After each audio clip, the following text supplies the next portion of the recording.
Então,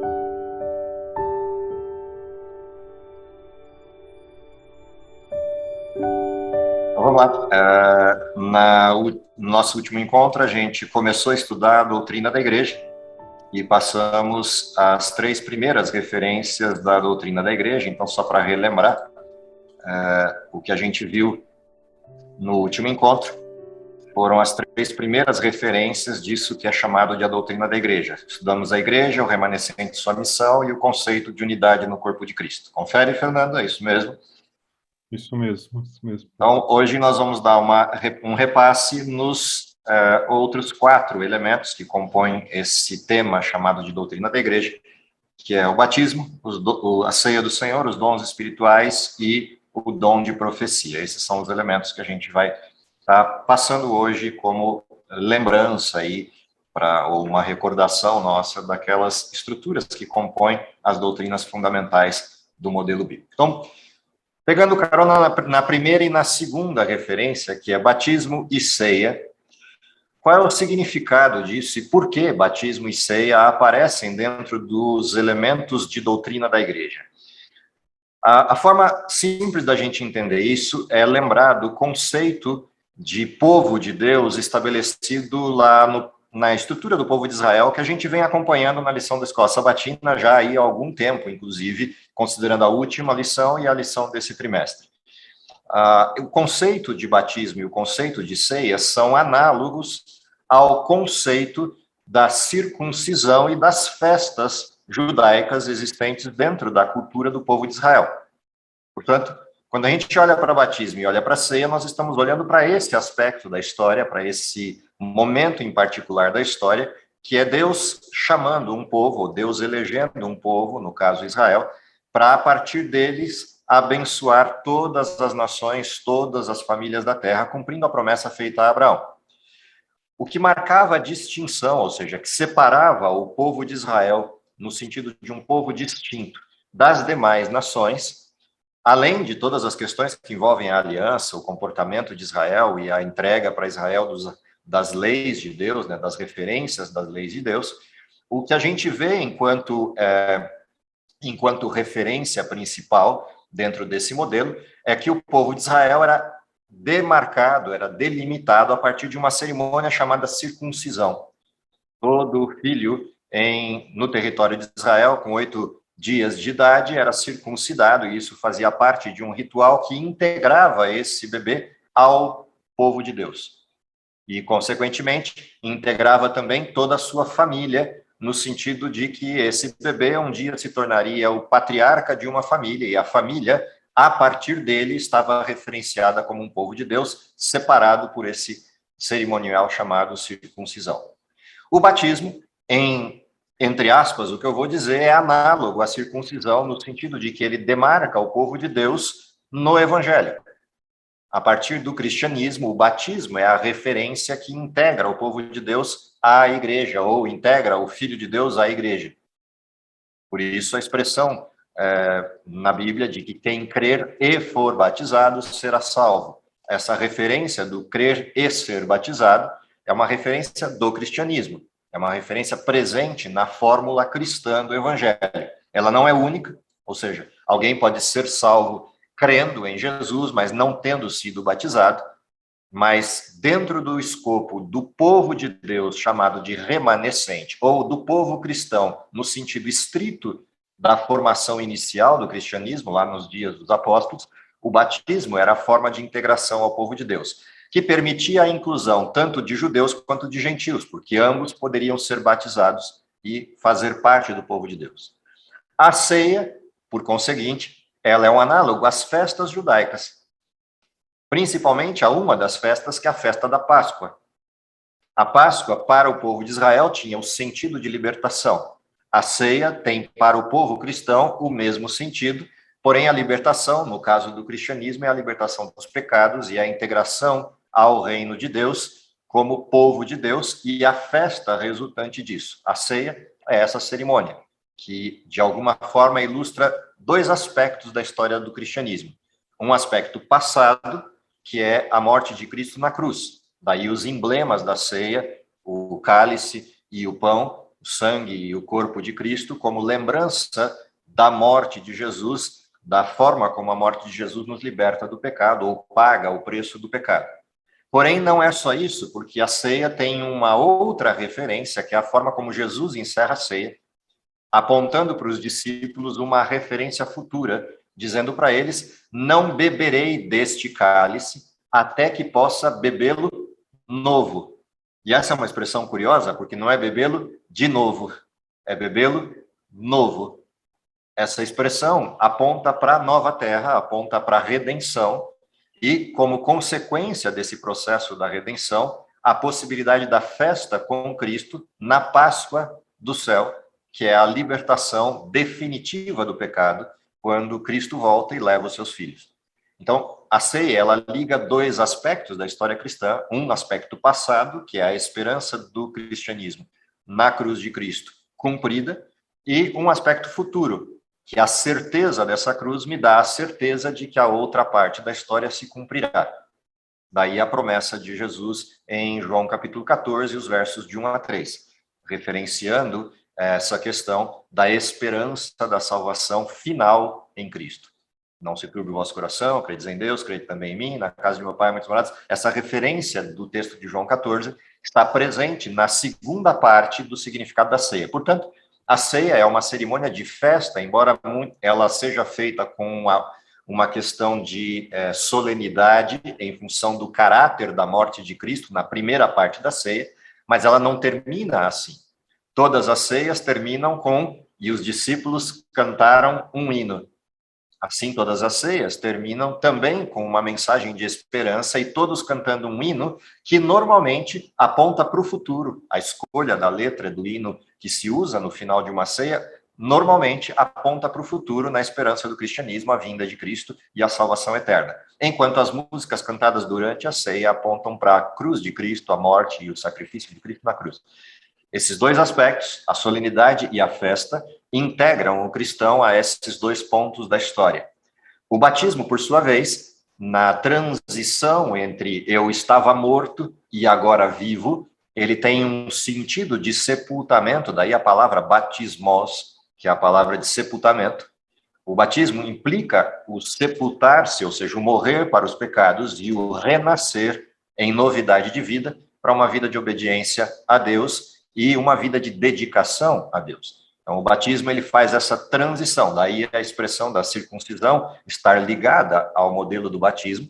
Já a ceia apresenta aquilo que Deus fez por nós e fará por nós, portanto, a ceia liga uma esperança cumprida e uma esperança que eu tenho certeza que se cumprirá, que é o texto, por exemplo, de Hebreus, quando a gente olha lá no capítulo 11 de Hebreus, a referência do conceito de fé, e a expressão, nos capítulos finais do livro de Hebreus, da materialização da fé.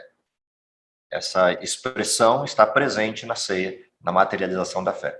O próximo evento, na sequência da formatação da igreja, é, uma vez batizados, aqueles que seriam os cristãos do período apostólico, e participantes da ceia, na certeza do sacrifício de Cristo, na esperança da redenção, falta uma coisa, que é cumprir a missão. Como nós vimos lá, a missão do remanescente é a missão da pregação do evangelho.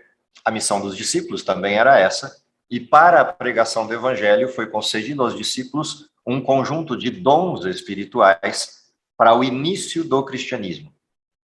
Qual é o objetivo dos dons e por que eles foram concedidos aos discípulos e por que Jesus foi tão enfático na despedida dos discípulos em dizer para eles: quando vocês receberem o poder do Espírito e ele se manifestar entre vocês, então vocês saiam para pregar. E até lá eles ficaram reunidos no cenáculo, aguardando o cumprimento dessa promessa da vinda do Espírito Santo, da vinda daquele que era chamado de o Consolador, nos textos de João, capítulo 14, 15 e 16, na despedida de Jesus dentro da ceia. Esses dons eles foram concedidos aos discípulos por uma razão bastante peculiar. Jesus ascende aos céus, ele ressuscitou, mas havia uma dúvida instalada, inclusive planejada pelos sacerdotes, escribas, fariseus e parte do processo romano, uma dúvida instalada a respeito da ressurreição de Cristo. houve um pagamento de testemunhas falsas para que avisassem as pessoas de que a ressurreição de Cristo era uma farsa, era uma mentira, e todas essas questões. Como os discípulos iriam pregar o evangelho num ambiente tão inóspito, tão dificultoso, e começar o processo da propagação do evangelho? A presença dos dons espirituais validou que o mesmo que Jesus fazia, agora os apóstolos estão fazendo. E, portanto, isso cria uma conexão direta com o ministério de Jesus. Não havia dúvidas da capacidade de Jesus em executar milagres. Afinal de contas, os 3 anos e meio que ele passou pela região da Galiléia e da Judéia, milhares de pessoas foram curadas por Jesus, milhares de milagres foram feitos, e alguns deles grandiosos, como, por exemplo, as 2 multiplicações de pães, que atingiram uma quantidade enorme de pessoas vendo, assistindo um milagre. O que significa que a percepção a respeito de que Jesus era uma pessoa diferenciada, ela era consensual entre as pessoas da época. Porém, o impacto da morte de Cristo colocou uma pedra sobre a esperança das pessoas. Afinal de contas, todos eles imaginavam Jesus ou como Messias ou como alguém que faria a transição para o Messias. E agora, de repente, ele morre, e morre numa morte horrenda de cruz e acusado pelos seus próprios irmãos. Irmãos no sentido metafórico do termo, pelos judeus à época. Dentro dessa condição, como os discípulos encontrariam um ambiente para a pregação do evangelho? E é interessante que o derramamento do Espírito Santo sobre eles, em Atos capítulo 2, você encontra essa cena, capítulo 1, a ascensão de Cristo, capítulo 2, o derramamento do Espírito Santo. Quando você encontra esse relato feito por Lucas no livro de Atos, no capítulo 2, você percebe que assim que acontece a manifestação do Espírito Santo, que adentra a casa onde os discípulos estavam reunidos, onde os apóstolos estavam lá, e como línguas de fogo pousa sobre cada um deles, um vento forte se faz pela casa e um estrondo, e eles entendem que aquilo é a presença do Espírito Santo e algo novo acontece com eles. Cada um dos discípulos que está ali recebe o dom de expressar-se e compreender uma língua distinta da sua língua materna. Eles não sabem explicar como, não sabem explicar porquê, apenas sabem que isso ocorreu. E nesse momento, todos sabem o que tem que fazer, sair e pregar. E era a festa do Pentecostes, eles saem do cenáculo, vão até o templo. Pedro, o mais velho dos discípulos e aquele que recebe de Cristo lá atrás uma incumbência de perdão, que é apacenta as minhas ovelhas. E quando Pedro se imbui da missão, ele vai ao templo, sobe as escadarias do templo e começa a pregar. E se você ler o sermão que está escrito lá em Atos, você vai perceber que Pedro faz uma revisão histórica. Apesar de Pedro ser um simples pescador, ele faz uma revisão histórica brilhante daquilo que é a história do cristianismo na pessoa de Jesus. O problema é que esse sermão não foi um sermão qualquer, já é um sermão diferenciado só pelo conteúdo, mas o grande diferencial desse sermão é que os outros apóstolos estão lá no mesmo templo e se espalham pelo pátio, que está lotado de gente de tudo que é lugar do mundo, porque a festa de Pentecostes atraiu pessoas de todos os lugares. E eles começam a traduzir o sermão de Pedro, e as línguas para as quais eles traduzem, pelo menos uma boa porção dessas línguas, estão relatadas no livro de Atos, no capítulo 2. Língua siríaca, espanhol, latim e tantas outras línguas presentes naquele encontro no templo. O curioso da cena é que quando Pedro está falando e os discípulos começam a traduzir para as diversas línguas, naturalmente o que acontece com as pessoas que estão no templo? Elas vão se agrupando ao redor daquele que fala a sua língua. E isso vai criando grupos de pessoas no templo, no pátio do templo. Essa cena, que é uma cena curiosa de se observar, é uma cena distinta, né? Uma cena diferente, ela também é observada pelos escribas, pelos sacerdotes, por alguns fariseus que estão no templo e que começam a dizer que os discípulos estão bêbados. Porém, eles são contestados pela plateia que diz, não, eles não estão bêbados. Eles estão falando a língua que nós conhecemos. Mas tem uma dúvida que a gente não está entendendo como é possível. Não são hebreus esses que estão falando? Como é possível que esses que são hebreus estejam falando na nossa língua materna, na nossa língua de origem, sem sotaque, como se fossem nascidos da língua e tendo sido criados nela.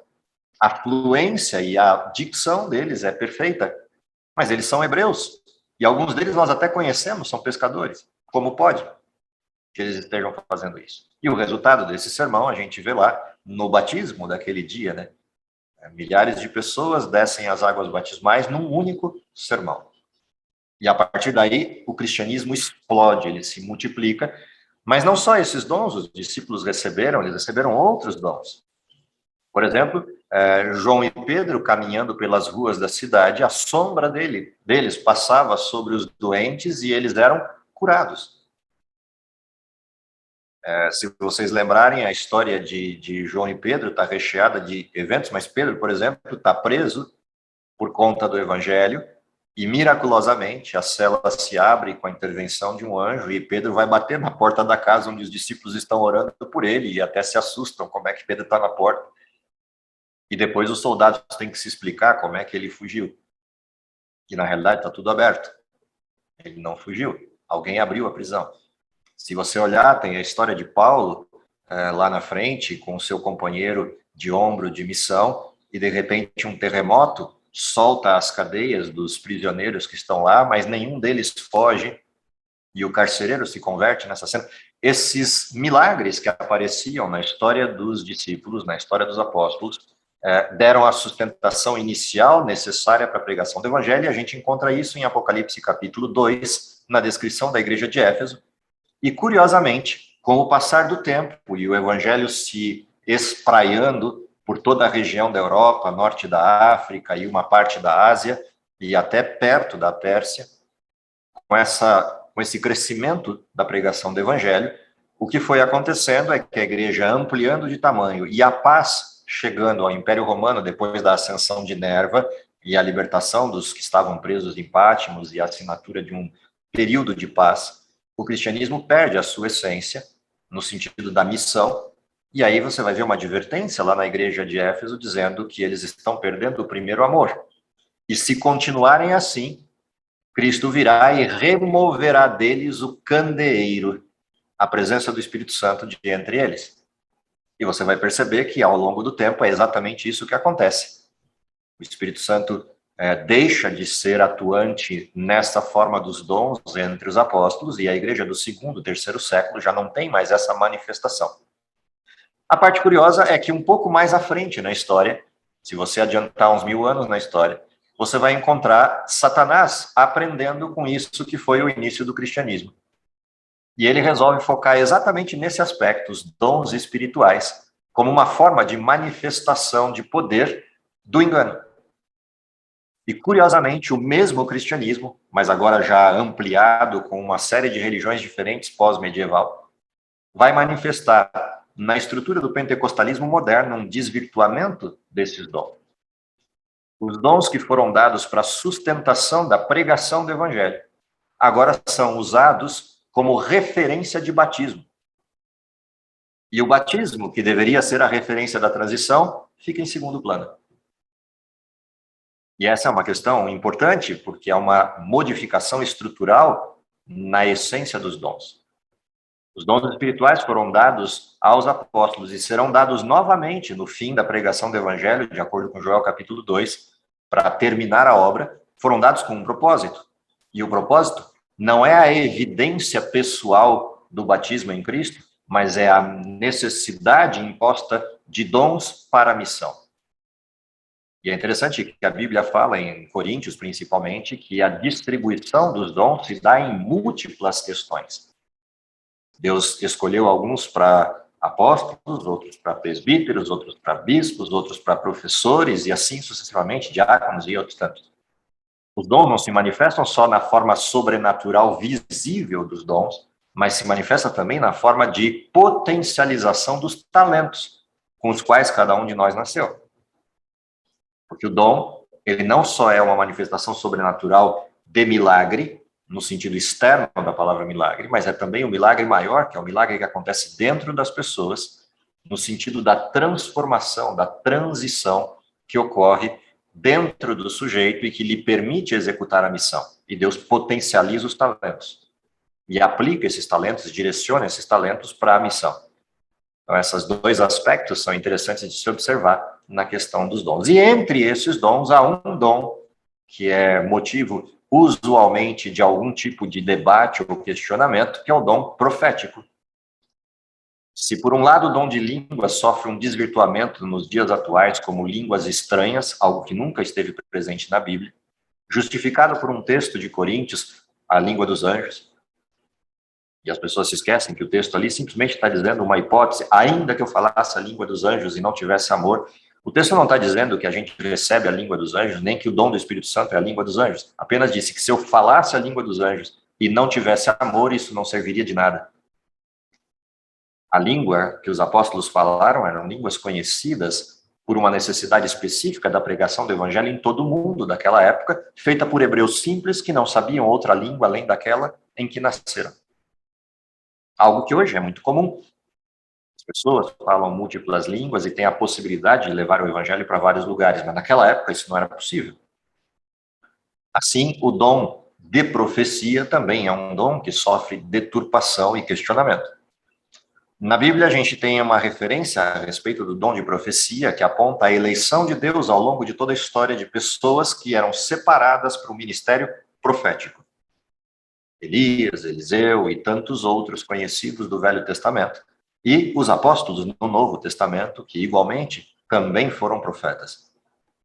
Porém, há um hiato, assim como houve um hiato pós-Babilônia, terminado com Esdras e Neemias, e não houve mais profeta em Israel até que se manifestasse João Batista, e por quase 400 anos Israel ficou sem profeta, período chamado de intertestamentário, entre os dois testamentos, o Velho e o Novo. Também há um período em que você não vê manifestação profética posterior ao primeiro século. Os apóstolos se foram, e o dom profético e quase todos os demais dons visíveis se encerram no sentido da profusão, dons grandemente manifestos. E a gente fica num branco, num vazio, até que se cumpra o texto de Apocalipse, capítulo 12, ou capítulo 14, em que o remanescente, a última igreja, dentro do período histórico cristão, Laodiceia, até que dentro dela você tenha de forma visível a manifestação do dom profético. Outra vez. E Deus cumprindo a sua promessa de que não deixaria seu povo à deriva, e no último tempo da história, o tempo mais agudo da história, o dom profético se manifesta outra vez. Apocalipse 12 e 14 referenciam isso, dizendo que o remanescente guarda duas características. A primeira delas, guardam os mandamentos de Deus, e a segunda tem o testemunho de Jesus, que o capítulo 19, verso 10 de Apocalipse, pontua como sendo o espírito da profecia, ou a manifestação da profecia. Dentro dessa referência, quando a gente olha a história do cristianismo e observa o que foi a igreja de Filadélfia, a transição do período do tempo do fim para o início do período do juízo investigativo em 1844, cumprindo as profecias de Daniel 7 e 8, a gente percebe ali que também há uma transição neste quesito. E, de novo, o povo de Deus passa a ter disponível o dom profético. E é interessante porque a Bíblia diz que isso poderia se ampliar no final, quando Joel 2 descreve que esse dom se amplia, vossos jovens terão sonhos, velhos terão visões, e assim sucessivamente, dentro do período do alto clamor, para encerrar a obra, para concluir os trabalhos de Deus no fim da história desse mundo.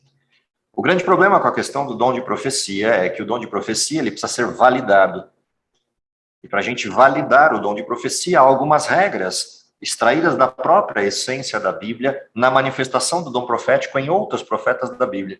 Dentre eles, a questão da lei, o testemunho, todo profeta separado por Deus é coerente com a lei de Deus e consistente em sua mensagem com o testemunho de todos os profetas que o antecederam.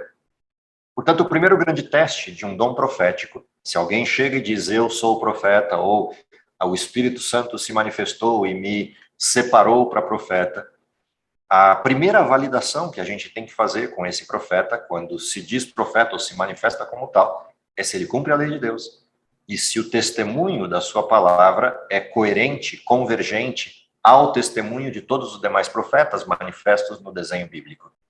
A segunda questão, terceira e quarta, que a gente pode verificar no ministério profético, tem a ver com o produto da missão do profeta, pelos seus frutos os conhecereis. Se os frutos da missão do profeta são coerentes com o que as Sagradas Escrituras dizem, então esse profeta está executando uma missão que é consistente. Ela não é contraditória à Bíblia. O resultado da sua missão é convergente, é consistente com a Bíblia. Uma terceira observação que a gente pode fazer ao profeta é aquilo que o profeta diz se cumpre.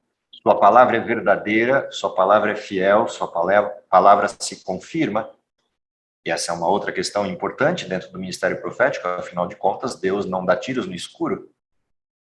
E aí a gente ainda pode olhar as questões físicas manifestas na estrutura do profeta. E essas são questões menores, mas ainda assim presentes naqueles que têm o dom profético, que é uma força extremada em determinadas circunstâncias ou uma fraqueza de nível extremo em outras circunstâncias, ligadas ao período de visão ou ao período em que ele está sob a influência do Espírito Santo em visão. Além disso, a gente ainda tem como referências físicas alguns elementos sobrenaturais, como, por exemplo, o profeta falar e não movimentar ar, ou o profeta manter-se em visão com os olhos abertos, quase que em catatonia plena, por longos espaços de tempo, algo que na situação básica da medicina é impossível. É só um pouquinho de estudo de fisiologia e fisioanatomia que você sabe que isso não tem como ser, como acontecer. Então, testes dessa natureza também são feitos a partir daquilo que é a manifestação profética. E uma vez que o profeta passou no primeiro teste e em todos os demais você tem consistência, a partir daí resta ao povo de Deus simplesmente dizer: a única coisa que eu posso fazer é cumprir a Bíblia. Crede em seus profetas e vocês vão ter não só segurança, mas prosperidade. E essa é a referência por trás do dom profético. No caso específico da Igreja Adventista, acredita-se o dom profético foi manifesto em uma pessoa chamada Ellen Golden White, e todas essas referências que eu falei de testes foram parte do modelo de testes feitos ao ministério e à pessoa de Ellen White durante o seu período de manifestação inicial profética, até que as pessoas pudessem crer. E a parte mais curiosa é que isso acontece antes de existir Igreja Adventista, né? Quando Ellen White tem o seu dom manifesto, a Igreja Adventista não existe. Posteriormente, um pouco mais à frente, em 1963, o dom profético de Ellen White aparece lá em 1948, 47 para 48, mas lá em 1963, quando se organiza um grupo de pessoas ao redor de um movimento doutrinal que recebe o título de Adventistas do Sétimo Dia, entre essas pessoas está Ellen White, seu esposo, e vários outros dos chamados pioneiros ou primeiros pais. Portanto, acredita-se que Deus manifestou dentro do período oportuno, conforme Apocalipse apresentava, exatamente no início do período do juízo investigativo, Deus manifesta de novo o dom profético para guiar o seu povo à última parte da história, a história final desse mundo. E é assim que a gente enxerga e tem visto essa questão do dom profético. Obviamente, isso tudo pode ser aprofundado em leituras históricas para verificar documentos da época, pessoas que conviveram com Ellen White, os testes que foram feitos por aqueles que duvidavam nas suas mais variadas formas, testes que variam desde testes religiosos, teológicos, médicos, etc., até que esgotaram as possibilidades bíblicas e se confirmou. Ou a gente acredita ou nega a Bíblia. E a partir daí passaram a seguir como sendo de fato a manifestação profética aquilo que aconteceu com Ellen White. Conselho meu, tem dúvida, leia os textos dela e tire suas próprias conclusões. Mas principalmente leia a sua história, relatada por pessoas da época, e isso permitirá que você tome as suas conclusões e faça, a partir da leitura dos textos dela, uma comparação com tudo o que diz a Bíblia e verifique a consistência. E a partir daí você terá a oportunidade de também acreditar, de também tomar a sua decisão em função dessa questão. E isso conclui o que a gente chama de doutrina da igreja. A igreja no sentido de conceito, a transição de templo para a igreja, somos igreja no sentido da reunião dos crentes, a eclesia, onde houverem 2 ou 3 reunidos, estarei com eles, e somos templo no sentido pessoal, enquanto presença do Espírito Santo. O remanescente tem sua missão no tempo final, como aquele que detém ou é o guardião da verdade que se perdeu durante todo o período de extensão do cristianismo e tem a responsabilidade de revitalizar essa verdade e apresentá-la ao mundo, mas principalmente viver essa verdade na missão de pregar o evangelho de que Cristo está às portas, o reino de Deus está chegando. A unidade no corpo de Cristo é o que garante que essa mensagem seja consistente, porque se não houver unidade no corpo de Cristo, a mensagem se desfaz. Não há desunião no povo de Deus, e se houver, isso desfaz a mensagem. O batismo, a ceia e os dons formam o arcabouço de transição, esperança e os elementos necessários para o cumprimento da missão enquanto ferramentas e instrumentação da guia do Espírito Santo. O dom de profecia revitaliza para o último tempo da história aquilo que a gente chama de verdade presente. As mensagens específicas para esse tempo, que descrevem a necessidade de Deus para esse tempo, os aspectos específicos da missão, o preparo que o povo de Deus tem que ter para o que vem pela frente, e principalmente a descrição dos eventos que vêm pela frente, no sentido de produzir para o povo de Deus uma perspectiva de não ser surpreendido. Nós temos conhecimento suficiente e manifestação de verdade suficiente para não sermos pegos no contrapé nos eventos que se seguirão. E isso fecha esse ciclo de elementos que formam a doutrina da igreja, a revisão nossa aí desse processo aí de nisto cremos na doutrina da igreja.